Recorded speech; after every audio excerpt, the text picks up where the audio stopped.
Anong mensahe ang kailangang marinig ng mga Gemini sa period na to? Pwedeng nangyayari na itong magiging reading o mangyayari pa lang. Kung hindi man para sa inyo itong magiging reading, di baka para sa someone na malapit sa inyo, sa someone na kakilala niyo mismo. Baka may lumabas na gender mamaya, gawin nyo na lang energy. Masculine at feminine energy. Pwede rin naman na huwag nyo nang pansinin ang gender. Hindi ko masasabi kung anong magiging reading, kung positive ba o negative. Depende sa kung anong mapipick up kong energy. Walang masama kung papanoorin ang sun, moon at rising sign, kasi baka alin man sa mga yan ay mag-resonate na sa sitwasyon nyo.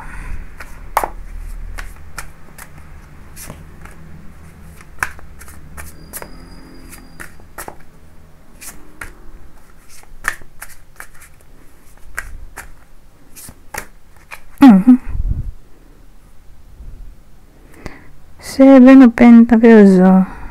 Ano kaya yun? Karoon ng discard dito. Alamin natin to para masabi natin kung positive ba to o negative.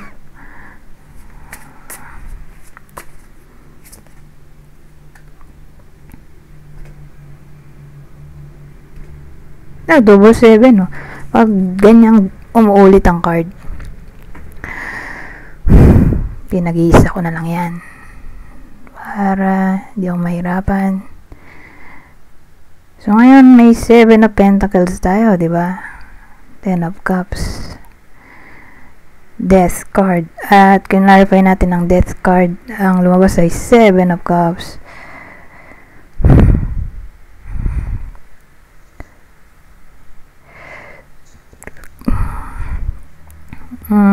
Mukha namang positive. Sabihin natin tatama to sa mga in a relationship. Malaki ang chance ng engagement, wedding.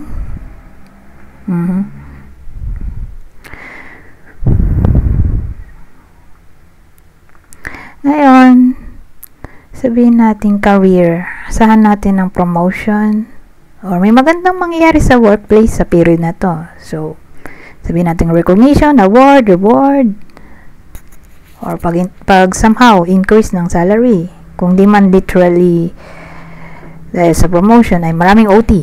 So pag marami kang OT, syempre dadagdag yung OT sa basic salary.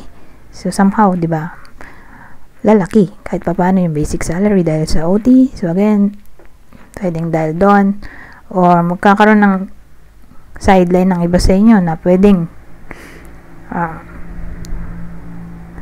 maidagdag sa basic salary. Okay, so mukhang maganda naman yung dala-dalang change ng death card natin dito. Sabihin natin improvement. Ngayon, sa single, hindi ko pa masabi kung ano magiging in a relationship na sila, pero tingin ko sa period na to may makikilala silang someone na makakapalagayan nila ng loob. Okay, ayan, time again. Anyways, dito tayo sa susunod. Ano pang masasabi nito?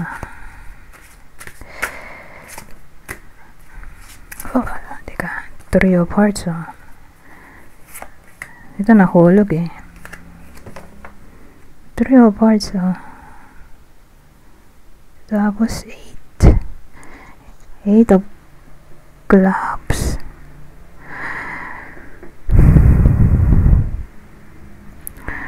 So ano to? Well,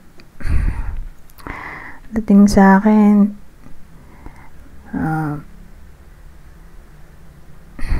mukhang magkakaproblema tayo sa workplace in general. Whether mag-aaway sila ng boss o ka-workmate, or may someone na may inggit sa iba sa inyo. Pero tatama lang to sa mga Gemini na may work. Kasi may iba na walang work. So kung walang work, eh di tatama to sa kakilala nilang malapit sa kanila na may work. Na para bang sa period na to magkakaroon ng kaaway eh. So again, probably ka-workmate asahan natin na yun nga, baka may gossip na maaaring mangyari, bullying, jealousy, enviousness.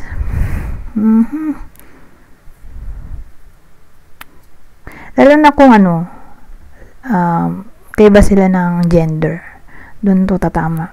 Yun yung yun yung laging makakaaway, yung kaiba sa gender. So, kung lalaki yung nanonood, edi babae yung magiging kaaway niya. Kung babae nanonood, edi lalaki yung kaaway niya. Ganun dating dito.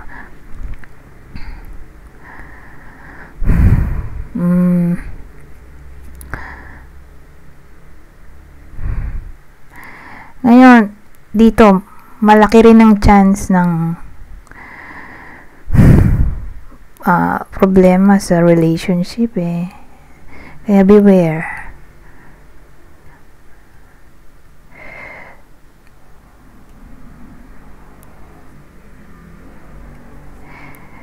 Pero wala akong nakitang cheating. Kumbaga yung magkarelasyon sila lagi mag-aaway due to power struggle.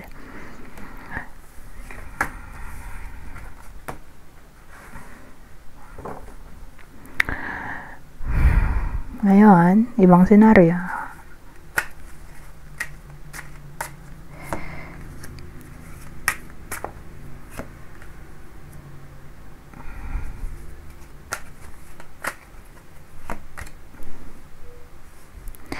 So, dito, ito, dalawang baliktad. Dito lang tayo.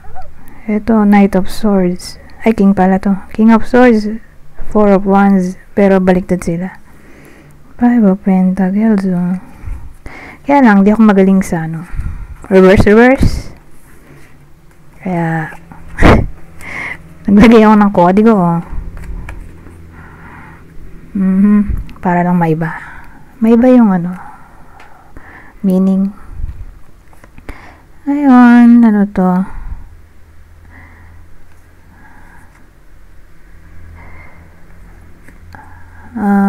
Four of Wands, baliktad. So, saan natin na hindi magiging maganda ang takbo ng kapalaran dahil may someone na cruel.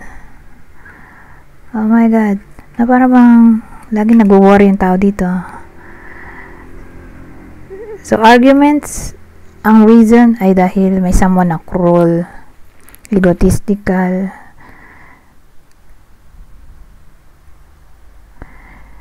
Ayun, yun yung pag-aawayan. Ugali.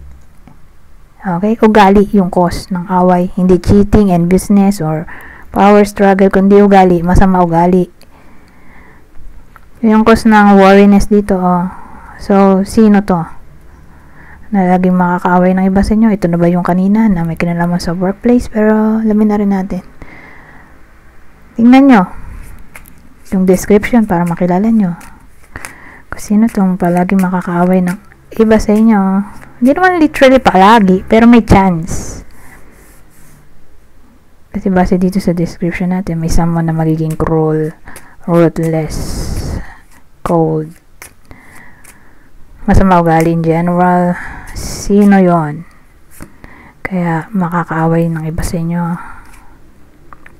So, ito yung description para makilala nyo. So, ito yung pwede makaaway ng iba sa inyo sa period na to. So, someone na ano nga ba to? Sabihin natin may puti. Hindi naman puti na buhok, pero namumuti na yung buhok. Ibig sabihin may itim pa. Okay? Di pa to ganun katanda yung tao dito.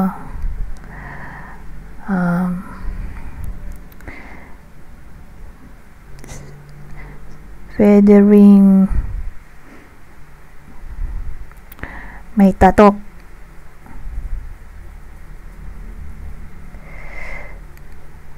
O mayroon siyang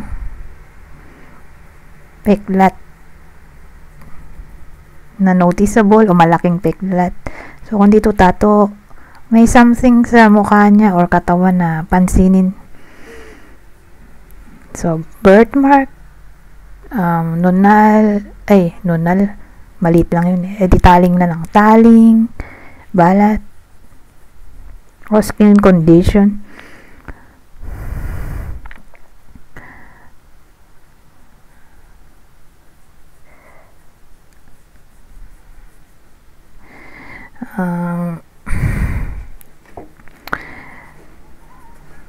Siguro may pagka-popular yung tao in a way na marami siyang kaibigan o maraming followers o yan, friends or followers sa social media.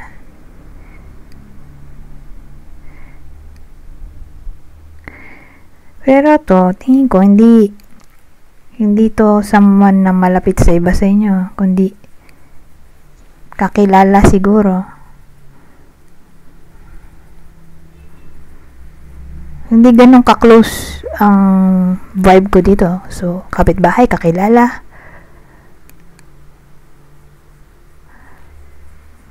Kasi pag sinabi mong friend, edi malapit sa'yo. Edi, hindi nga eh.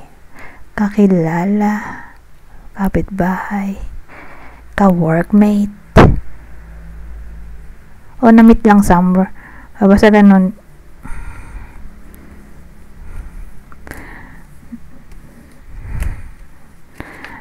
So, beware sa ganong klaseng tao. Ay, 11 minutes na pala to. Kasi hindi tayo pwedeng magtagal eh.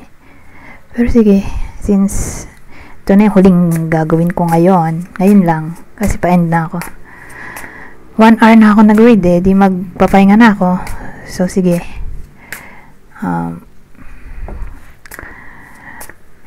Ihuli natin to. Dagdagan na natin ng card kahit lampas na sa 10 minutes. Uy, 3 pala to. Love. Ito maganda, may love. Activation love. Letting go. Ito lang ang masama. Letting go. Di applicable to sa mga iba sa inyo na attach pa rin sa ex. Na parang pag nag-let go sila sa ex nila, doon ma-activate tong love. So, ibig sabihin, may new romance na paparating kung mag-let go na finally sa ex o anyone na hindi pwedeng maging sila for some reason. So, ganyan dating. Anyways, hanggang dito na lang. Goodbye for now.